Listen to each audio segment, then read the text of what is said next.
बिस्मिल्लाहिर्रहमानिर्रहीम। इस ऐप के अंदर अगर आप ये करना चाहते हैं तो अगर आप ये करेंगे तो इसमें सबसे पहले इसको जाना है मैक ऑप्स में। यहाँ पर सेटिंग्स पर क्लिक करने के बाद फ़िल्टर पर क्लिक करना है। फ़िल्टर पर जाने के बाद यहाँ पर है noise compression, noise gate, gain, compressor. Noise suppression में जाने के बाद यहाँ पर मैंने लिया है -40 dB।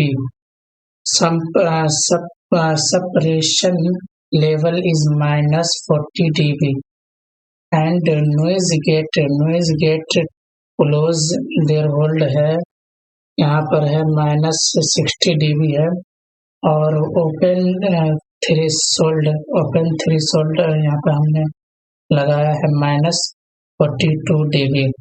उसके बाद अटैक टाइम है 15 ms। उसके बाद होल्ड टाइम है 200 ms और रिलीज टाइम है 100 ms। ये हो गया नॉइज गेट। अब गेन में जाते हैं तो गेन है यहाँ पर 12 dB। यहाँ पे हमको लेके आना है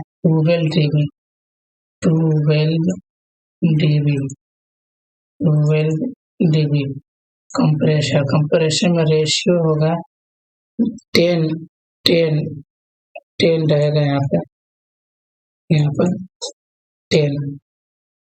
थ्रेशोल्ड यहाँ पर रहेगा 80 dB, -80 dB। उसके बाद अटैक रहेगा यहाँ पे 6 ms और रिलीज रहेगा 60 ms और आउटपुट गेन रहेगा 50.10 dB। ठीक है, और यहाँ पे ये नॉन रहेगा और उसके बाद यहाँ पे जाकर के सीधे क्लोज पर क्लिक करना है। तो ये हो गया आपके बहुत ही अच्छा तो ये हो गया सेटिंग्स मैक का ऑडियो क्लीन और क्लियर ऑडियो जो है कि इसमें मिलेगा OBS स्टूडियो के अंदर। तो मैं उम्मीद करता हूँ कि आपको ये थोड़ी जो मैं बताया हूँ उस तरह आप कर कीजिएगा तो थोड़ा ऑडियो आपको क्लियर आएगा।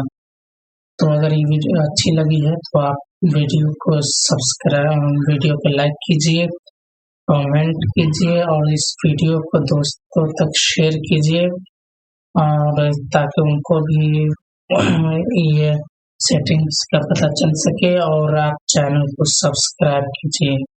Thank you.